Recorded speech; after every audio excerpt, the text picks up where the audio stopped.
The start of it was, you know, my dad had a partner in the very beginning.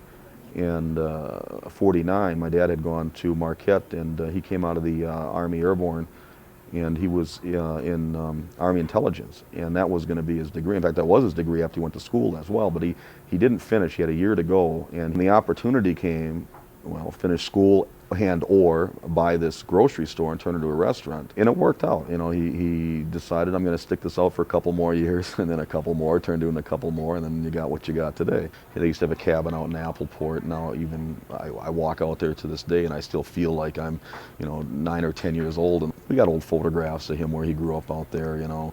He was a dog person. All the kids here are animal people. So long before the log building was built here, it was the original restaurant. Looked more like an A-frame or a your typical city store, really, but in a small town. I remember the plaques being out front of the provinces in Sweden. I remember my grandfather being here, my grandmother being in the kitchen all the time, meatballs being rolled by hand before the machine came along.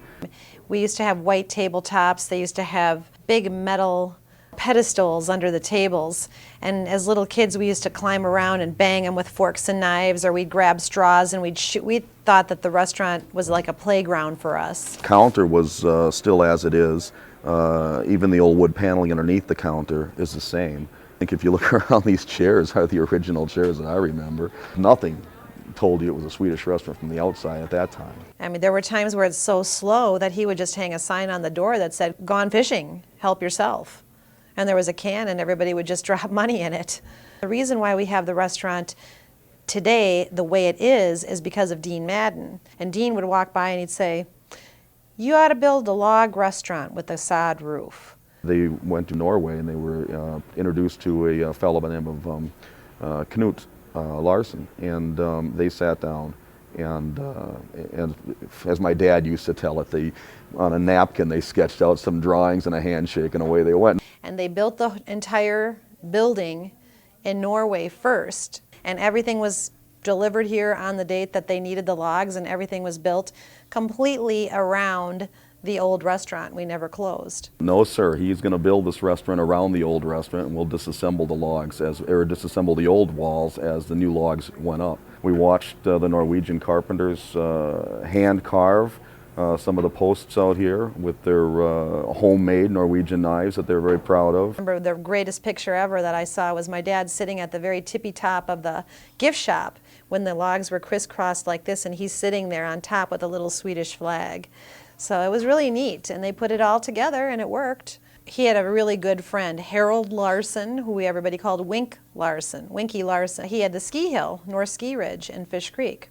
And he and Al were very good friends. And as a joke, every December 9th, he would always get my dad a pet. When Al was redoing the roof, his friend kept saying, "Well, you ought to put a goat up there. You ought to put a goat up there." Every day he'd come and bother Al and tell him, "Well, you ought to put a goat up there."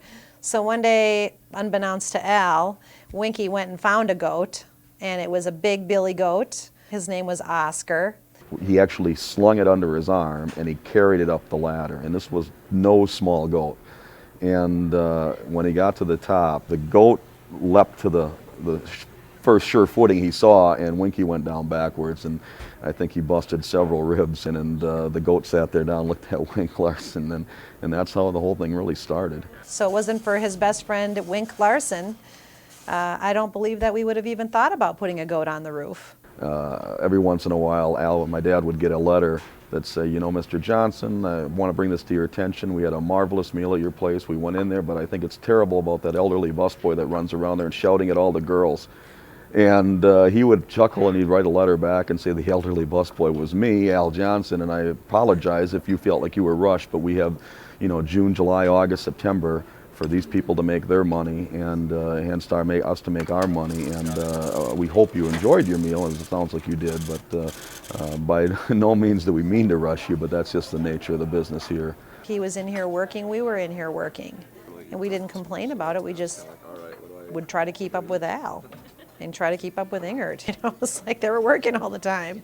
He used to always say, "I want to put Door County on the map or Sister Bay on the map." I think he did. They might not know the name of the restaurant, they might not know, you know, but they do know the place with the goats on the roof no matter where you go. Part of Door County forever, you know.